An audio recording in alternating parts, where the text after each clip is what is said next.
Welcome back to America's Forum. I'm John Bachman. And I'm J.D. Hayworth, and as you see, our friend Dick Morris is here with us. Dick, with a huge story this week, garnering so much attention at Newsmax.com and Dick's eponymously named website, dickmorris.com. And joining us via Skype, Democrat strategist Ben Wikler. Ben, as we invite you in, I'm just going to let you hear it straight from Dick Morris again, and those who may just be joining us now on America's Forum. Dick, what is afoot in terms of the Electoral College? Well, it's an attempt to bypass the normal procedure for amending the Constitution. Normally, you need 3/4 of the states in Congress, and what the Democrats are trying to do is to cut Congress out of it entirely and just make the majority of the state legislatures change the way we choose the president. And the concept is that each state will commit itself that its electors will vote for the winner of the popular vote nationally, irrespective of who wins their state. And when 270 states worth of electoral votes adopt this law, it'll take effect. And 242 have either adopted it or it passed one house, so they're within spitting distance of 270. I feel that the reason the Democrats it's obviously Democrats, because 18 of the 20 states that have passed it are blue states. And the Republican committee has voted unanimously against it. I think the reason the Democrats are doing this is so they can get their big city machines to generate votes in a whole lot of states that are normally Democratic states. Nobody in New York is going to bust their hump to get the vote out in the city because the state's Democratic and all the city congressmen are Democratic and the Senate and the governor is Democratic. But if it's part of a national vote, they'll work like hell at getting that vote out, even if they have to steal it. All right, Ben Wikler, Dick Morris basically saying the Democratic Party is trying to rig future presidential elections from here to eternity. What say you, sir? I think that the national popular vote, the name of this proposal, is based on the beautiful idea that just like all men are created equal in America, all votes are created equal. This is the most fundamentally small d democratic idea that you can get. The idea that no matter where you live, red state or blue state, your vote counts the same. And that's why there are actually a lot of Republican state legislators who come out in support of this, as well as Democrats. I think the uniting principle is actually the idea that votes should count. Ben, do we live in a democracy or a constitutional republic? We live in a constitutional republic, and that constitutional republic is premised on the idea that all men are created equal. And so we should have an equal say in our system of government. So we don't have an equal say. Ben, did you notice that in the United States Senate there are 2 senators from each state, big ones and small ones?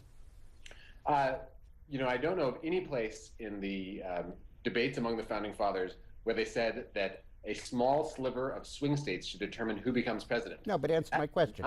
You said we're based on the principle of one man, one vote.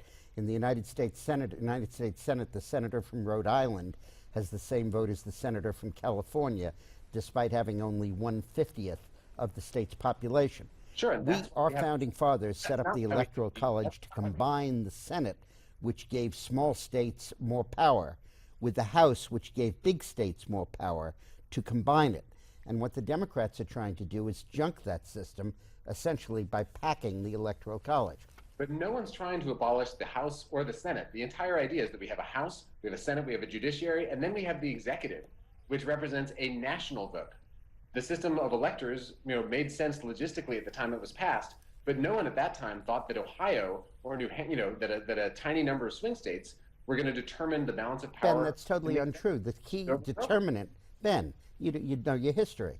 In the first presidential election of contested of 1796, Adams won the election because he carried New York State, and then Jefferson worked like hell in 1800 to make sure that New York State went Republican, and he carried it and won the election. New York was the key state that determined who would win, and that's why Aaron Burr was put on Jefferson's ticket for vice president, to win New York State. Swing states are as old as the process goes. Yeah, swing states are as old as the process goes. What's not so old is the idea that there are a whole bunch of states that will never be swing states. That's a serious problem. That means that millions of Americans, Republicans and Democrats, are essentially disenfranchised in presidential elections. Wait a minute, Ben. Doesn't really serve anybody. If the goal is to get to 270, and you have the property, the associative and the commutative property in addition, any number of states can end up being swing states given the dynamics of a particular election, given how important that state may be to one party or the other. I mean, the argument has become almost like reflexive. Well, Utah doesn't count with only 3 votes or whatever. The fact is, both sides have to try to get to 270, and there are any number of states they have to include in that total. And let's be clear on why the Electoral College was set up. A state like Alaska would have only 2 votes in the Electoral College. And under the Electoral College, it has 4, because it's the 2 congressmen plus the 2 senators. Delaware has 3, not just 1 for the 1 congressman. Same with North Dakota, some Republican, some Democratic. But the whole concept of how we came together as a country was as a compromise that Madison fashioned between the big states that wanted popular vote and the small states that wanted 1 state, 1 vote, just like it is in the Senate. So they combined the 2 of them in the Electoral College, and that who the Founding Fathers combined let no Democratic political operatives try to rend asunder. Till Well, death do they part. You know, they've achieved this beautiful idea. And then what's happened is that people have moved around in this country. In the last several hundred years, we've added all these different states, and we've become a polarized nation to an extraordinary degree. And that polarization now is along party lines. So the idea of red states and blue states, that is not something that the founders were thrilled by. You know, parties came a little bit, not too long, but a little bit later. And pretty much no American, Ben, your history. New England was Federalist from day 1, and the South was Republican from day 1. The only question was, how would New York and Pennsylvania vote?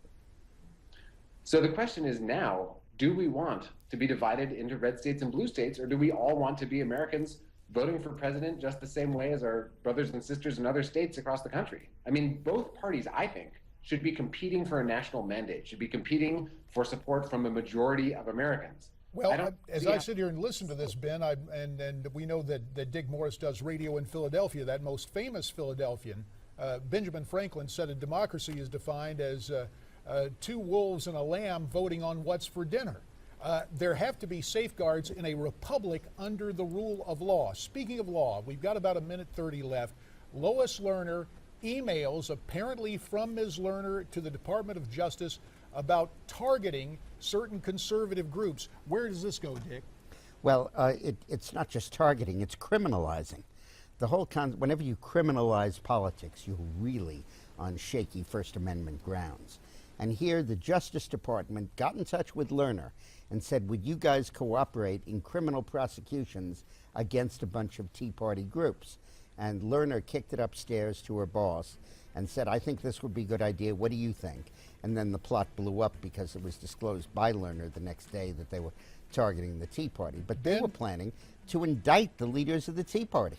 So, Ben, are you going to defend Lois Lerner here? You got about 30 seconds.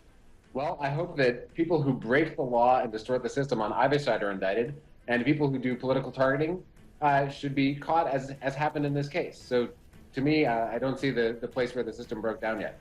Ben Wikler, we thank you for your time. Dick Morris, as And your always. courage. Your incisive analysis, lively debate, because we're not the media, we're Newsmax, and we invite your comments too. Your chance to check in via social media. You can tweet us your comments at Newsmax TV, #America's Forum. We're coming back with more. Please stay tuned.